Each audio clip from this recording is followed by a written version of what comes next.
नमस्कार मित्रांनो, अंगणवाडी सेविका आणि अंगणवाडी मदतनीस यांच्यासाठी खूप मोठी खुशखबर आलेली आहे। आणि ती खुशखबर आहे की अंगणवाडी सेविका यांच्यासाठी तर आहेच, पण अंगणवाडी मदतनीस यांच्यासाठी खूप मोठी डबल अशी खुशखबर आहे। तर संपूर्ण जे डिटेलमध्ये जानकारी आहे, जे डिटेलमध्ये माहिती आहे, ते तुम्हाला मी या व्हिडिओमध्ये देणार आहे की अंगणवाडी सेविका यांच्यासाठी काय आहे खुशखबरी आणि अंगणवाडी मदतनीस यांच्यासाठी सुद्धा काय खुशखबरी आहे। ही संपूर्ण जानकारी जी माहिती असते ती मी तुम्हाला या व्हिडिओमध्ये देणार आहे। आणि पगारवाढाबद्दलची माहिती आहे, त्यानंतर सरकारी पक्की नोकरी याबद्दलची माहिती आहे। सर्व माहिती मी तुम्हाला जर या जे गुजरात हायकोर्टचा निकाल आहे, या अगोदर मी व्हिडिओ अपलोड केला होता, त्यामध्ये खूप सारे मला जे कमेंट्स आल्या होत्या की हे खरंच न्यूज आहे का, खरं आहे का, त्यानंतर हे कधी होणार आहे, तर याबद्दल मी तुम्हाला पूर्ण सांगणार आहे। आणि आता हायकोर्टचा जो निकाल आहे, जो निर्णय आहे, त्याची PDF सुद्धा तुम्हाला डिस्क्रिप्शनमध्ये दिलेली आहे। ती PDF खूप मोठी होती, जे निकाल होता खूप मोठा आहे, 122 पानांचा आहे। तर मी तुम्हाला तो शॉर्ट्समध्ये दिलेला आहे। मी फक्त 2च पानं अपलोड करतो आखरीचे त्या निर्णयाचे, कारण की एवढे मोठे जे पानं असतात त्या निकालाचे ते मी अपलोड करणार नाही आहे। फक्त शेवटचे 2 पान तुम्हाला अपलोड करून दिले आहे। तर तो निकाल तुम्ही PDF जे असते ते डिस्क्रिप्शनमध्ये जाऊन तुम्ही बघू शकता। तर मी देवानंद गव्हाणे स्वागत करतो आपल्या लाडक्या YouTube चॅनलमध्ये, ज्याचं नाव आहे टेक्निकल मराठाजी। तुम्ही जर चॅनलवर नवीन असाल तर चॅनलला सबस्क्राईब करा, लाईक करा आणि शेअर करायला विसरू नका। चला तर व्हिडिओला सुरुवात करूया आणि जाणून घेऊया संपूर्ण डिटेल माहिती।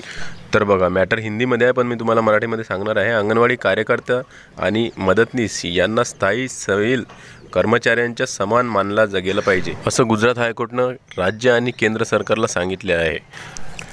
अहमदाबाद, देश भर के लाखों आंगनवाड़ी कार्यकर्ताओं और सहायिकाओं को लाभ पहुंचाने वाले एक महत्वपूर्ण फैसले में गुजरात उच्च न्यायालय ने राज्य और केंद्र सरकार को निर्देश दिया है कि वे उनके साथ सिविल पदों पर नियमित रूप से चयनित स्थायी कर्मचारियों के समान व्यवहार करें।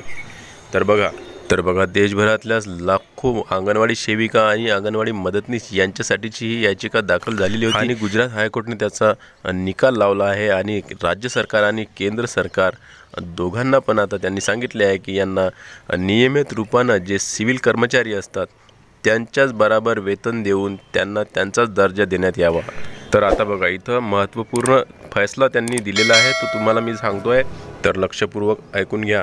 यह देखते हुए कि सरकारी कर्मचारियों के संबंध में AWWS आंगनवाड़ी कार्यकर्ताओं और AWHS आंगनवाड़ी सहायिकाओं के साथ भेदभाव स्पष्ट रूप से है, न्यायमूर्ति निखिल S कारियल की अदालत ने राज्य और केंद्र सरकार को निर्देश दिया है कि वे AWWS और AWHS के पदों को सरकारी सेवा में समाहित करने, नियमितीकरण का परिणामी लाभ प्रदान करने के लिए संयुक्त रूप से एक नीति तैयार। तर बघा, गुजरात हायकोर्टने एक निर्णय दिलेला आहे की अंगणवाडी सेविका आणि अंगणवाडी मदतनीस यांना सरकारी नोकरी पक्की देण्यात यावी आणि त्यांना नियमित करण्यात यावे। तर बघू शकता, आता दोघांनाही पक्की सरकारी नोकरी मिळू शकते, मिळणारच आहे, कारण की आदेश दिलेला आहे। समान रूपानं स्पष्ट भेदभाव त्यांना दिसून आलेला आहे हायकोर्टला, म्हणून त्यांनी निर्णय दिलेला आहे। तर आता तुम्हाला पक्की नोकरी पक्का झालेला आहे आणि केव्हापर्यंत मिळणार याची जास्त टायमिंगसुद्धा त्यांनी दिलेला आहे। आणि पगारवाढ होणार आहे। कार्यकर्ता जे अंगणवाडी सेविका आहेत आणि अंगणवाडी जे मदतनीस आहे यांचे जे सरकारी जे नोकरी नियमाप्रमाणे जे पगारवाढ असते ते पगारवाढसुद्धा त्यांना मिळणार आहे। तर बघा, इसके बाद अदालत ने राज्य और केंद्र सरकार को यह घोषित करने का निर्देश दिया है कि आंगनवाड़ी कार्यकर्ताओं और सहायिकाओं को सिविल पदों पर कार्यरत नियमित रूप से चयनित स्थायी कर्मचारियों के समान माना जाएगा। तर बघा, सरकारी नोकरीमध्ये जे 3 नंबरवर आणि 4 क्रमांकावरचे जे पदं असतात त्यांच्याच प्रमाणे आता यांना नोकरी मानल्या जाईल नोकरीवर, आणि त्यांच्याच प्रमाणे त्यांना पगारसुद्धा मिळणार आहे। तर पुढे बघू, उच्च न्यायालय ने राज्य और केंद्र सरकार को निर्देश दिया है कि वे गुजरात उच्च न्यायालय के पोर्टल पर निर्णय उपलब्ध होने की तिथि से 6 महीने के भीतर संयुक्त रूप से एक नीति तैयार करें, ताकि आंगनवाड़ी कार्यकर्ताओं और सहायिकाओं के पदों को सरकारी सेवा में समाहित किया जा सके और नियमितीकरण का परिणामी लाभ प्रदान किया जा सके। म्हणजे 6 महिन्याच्या अंदर आता तुम्हाला सरकारी नोकरी मिळणार आहे, पक्की तुमची नोकरी मिळणार आहे। तर बघा, इसमें आगे कहा गया है कि इसके अलावा याचिकाकर्ता आंगनवाड़ी कार्यकर्ताओं को तृतीय श्रेणी के पदों के लिए उपलब्ध न्यूनतम वेतनमान के अनुसार वेतन दिया जाएगा तथा आंगनवाड़ी कार्यकर्ताओं को चतुर्थ श्रेणी के पदों के उपलब्ध न्यूनतम वेतनमान के अनुसार वेतन दिया जाएगा। मतलब म्हणजे आता अंगणवाडी सेविकांना तिसऱ्या श्रेणीतील जे सरकारी कर्मचारी असतात त्यांना जेवढं वेतन असते, ज्यांना जेवढी पगार असते तेवढी त्यांना मिळणार आहे आता अंगणवाडी सेविकांना। आणि अंगणवाडी मदतनीस यांना जे चौथ्या क्रमांकाचे जे श्रेणीचे जे सरकारी कर्मचारी असतात त्यांच्या हिशोबाने पेमेंट त्यांना मिळणार आहे, म्हणजे पगार तेवढी मिळणार आहे। तर पेमेंट आता तुमची सुरुवात होणार आहे, या महिन्यापासूनच तुम्हाला पेमेंट मिळणार असण्याची शक्यता, दाट शक्यता आहे। कारण की अदालतनं सांगितलेलं आहे की आता तुम्ही जोपर्यंत नीती तयार करत नाही आहे त्यांना परमनंट नोकरीवर ठेवण्याची, तोपर्यंत त्यांना आता परमनंट नोकरीच्या हिशोबाने पैसे द्यावे लागणार आहेत, पेमेंट पगार द्यावी लागणार आहे। म्हणजे होऊ शकते की आता पुढच्या महिन्यापासून तुमची जे पगार आहे ते तृतीय श्रेणीच्या कर्मचाऱ्याप्रमाणे आणि चौथ्या श्रेणीच्या कर्मचाऱ्याप्रमाणे मिळणार आहे। म्हणजे तुम्हाला पगारवाढ मिळून जाईल आणि तुम्ही सरकारी नोकरी पक्की होणार, यामध्ये 5-6 महिन्याचा टाइम लागणार आहे।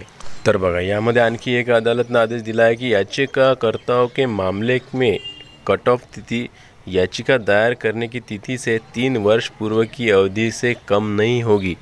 तर बघा, हे सुद्धा एक आदेश दिलेला आहे त्यांनी। आणि तर खरंच खूप मोठी खुशखबर आहे सर्व देशातील अंगणवाडी सेविका आणि अंगणवाडी मदतनीस यांच्यासाठी, कारण की आता त्यांना पक्की नोकरी हे मिळणार आहे। 6 महिन्यातच त्यांना पक्की नोकरी देणार आहे सरकार, कारण की नीती तयार करायला सांगितलं आहे, हायकोर्टाचा आदेश आलेला आहे। त्यानंतर तुमची पगारवाढ झालेली आहे, पगारवाढ आता तुम्हाला होऊ शकते पुढच्या महिन्यापासून तुमचा पगार वाढून मिळणार आहे, कारण की अंगणवाडी सेविका यांना तृतीय श्रेणीतील जे सरकारी कर्मचारी असतात त्यांच्या बराबरीने पगार मिळणार आहे आणि अंगणवाडी मदतनीस यांना चतुर्थ श्रेणी जे कर्मचारी असतात सरकारी त्यांच्या हिशोबाने त्यांना पेमेंट पगार मिळणार आहे।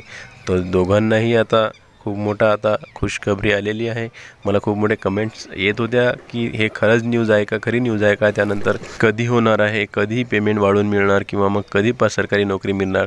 तर याबाबतचा एक संपूर्ण व्हिडिओ मला बनवायचा होता, त्या हिशोबाने मी तुम्हाला हे जे आर्टिकल आहे ते मी शोधून काढलं आणि तुमच्यासाठी आणलेलं आहे। हिंदीमधलं आर्टिकल आहे पण मी तुम्हाला मराठीत समजावून सांगितलेलं आहे। त्यानंतर जे निकालाचे PDF आहे ते इंग्लिशमध्ये आहे, जे आहे गुजरात हायकोर्टचे निकाल असते जो निर्णय आहे त्याची PDF सुद्धा मी आणलेली आहे। PDF खूप मोठी असल्याने मी तुम्हाला फक्त 2च पानं त्यावर अपलोड केलेली आहेत, तर तुम्ही डिस्क्रिप्शनमध्ये जाऊन PDF बघू शकता। त्यांचा निर्णय शेवटच्या पानांचा मी तुम्हाला दिलेला आहे, तो तुम्ही बघून घ्या। तर व्हिडिओ आवडल्यास तरच चॅनलला सबस्क्राईब करा, लाईक करा आणि शेअर करा विसरू नका। तुमच्या जे अंगणवाडी सेविका आहेत किंवा अंगणवाडी मदतनीस आहेत, तुमच्या जे ओळखीचे आहेत त्यांच्यापर्यंत हे पोहोचवा, त्यांनासुद्धा याचा फायदा झाला पाहिजे, त्यांनासुद्धा समजलं पाहिजे की नेमकी न्यूज खरी काय। मी खऱ्याच न्यूज किंवा खरी माहिती या चॅनलवर आणत असतो, तर चॅनलला नक्की सबस्क्राईब करा। भेटूया पुन्हा नवीन एका व्हिडिओमध्ये, तोपर्यंत जय महाराष्ट्र।